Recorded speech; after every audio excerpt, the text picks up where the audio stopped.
நண்பர்களுக்கு வணக்கம். இன்னைக்கு நாம பார்க்க போற டாபிக் பார்த்தீங்கன்னா பிஓடி சிஓடி, அதாவது எஃப்ளூவன்ட், அதாவது டையிங் யூனிட்ல வரக்கூடிய வேஸ்ட் வாட்டர், டையிங்க்கு அப்புறம் வரக்கூடிய வேஸ்ட் வாட்டர் இருக்கு இல்லைங்களா, அந்த வாட்டர் ட்ரீட்மெண்ட், எஃப்ளூவன்ட் ட்ரீட்மெண்ட் பிளான்ட்ல அடிக்கடி நீங்க கேள்விப்படக்கூடிய ஒரு முக்கியமான வார்த்தை பார்த்தீங்கன்னா பிஓடி சிஓடி. இதை வச்சுதான் எஃப்ளூவன்ட்னுடைய குவாலிட்டியை வந்து தீர்மானிப்பாங்க. சரிங்களா? பிஓடினா என்ன அப்படின்னா பயாலாஜிக்கல் ஆக்சிஜன் டிமாண்ட்.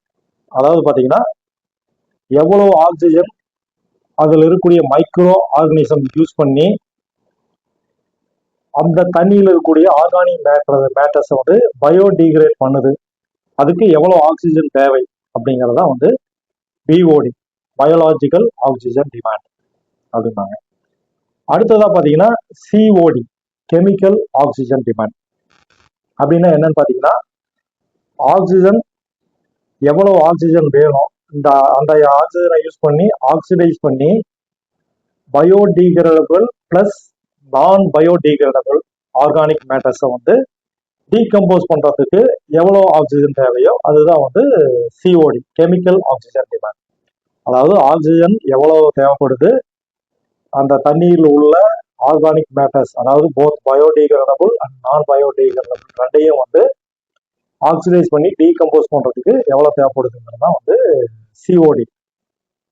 இப்போ பார்த்தீங்கன்னா பிஓடி வேல்யூவோட சிஓடி வேல்யூ அதிகமாக இருக்கும். ஏன்னு கேட்டீங்கன்னா பிஓடியில் வந்து ஒன்லி பயோடிகிரேடபிள் தான் பார்க்கணும், பயோடிகிரேடபிள் ஆர்கானிக் மேட்டர் மட்டும் தான் வந்து நம்ம டீகம்போஸ் பண்றோம். ஆனா கெமிக்கல் ஆக்சிஜன் டிமாண்ட்ல both biodegradable and non biodegradable ரெண்டையும் பண்றதுனால இதனுடைய வேல்யூ வந்து அதிகமாக இருக்கும்.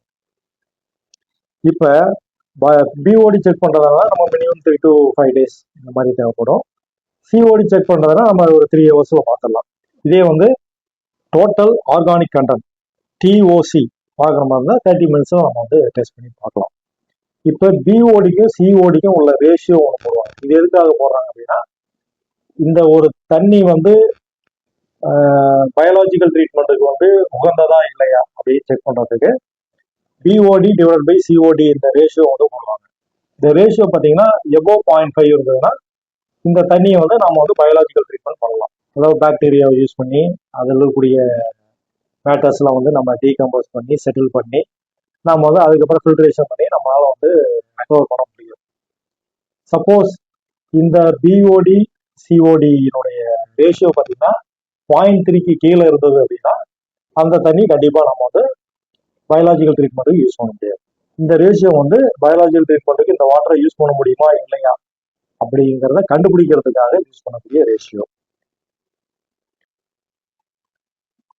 இந்த பிஓடி வந்து எதுக்கு யூஸ் ஆகும்னு கேட்டீங்கன்னா இந்த பிஓடி வந்து கரெக்டா இருந்ததுன்னு அப்படின்னாக்கா டிசால்வ் ஆக்சிஜன் லெவல் போதுமானதா இருக்கு, அப்பதான் அந்த நீர்ல வந்து ஃபிஷ் இந்த மாதிரி வந்து லிவிங் ஆர்கனிசம் வந்து அதுல வாழ முடியுமா அப்படிங்கிறத டிசைட் பண்ணக்கூடியதான் பிஓடி. இப்போ ஃபார் எக்ஸாம்பிள் டிசால்வ் ஆக்சிஜனே இல்லாம ஒரு மெட்டீரியல் வந்து தண்ணியில் இருக்கக்கூடிய ஒரு பொருள் வந்து டீகம்போஸ் ஆகுது அப்படின்னா கண்டிப்பா வந்து ஓடர், அதாவது ஸ்மெல் வர ஆரம்பிச்சிடும். ஸோ டீகம்போஸ் அப்ப ஆக்சிஜன் வந்து கண்டிப்பா இருக்கும், அப்பதான் வந்து ஸ்மெல் வராம அது டீகம்போஸ் ஆகும். நார்மலா பாத்தீங்கன்னா இண்டஸ்ட்ரியல் வேஸ்ட் வாட்டர் நார்ம்ஸ் பிரகாரம் பிஓடி வந்து 30 மில்லிகிராம் பர் லிட்டர், அதாவது 30 ppm இருக்கும். ஆனா சிஓடி பாத்தீங்கன்னா less than 250 milligram per litre or ppm வந்து இருக்கும். இதுதான் வந்து BOD COD in effluent treatment. நன்றி, வணக்கம்.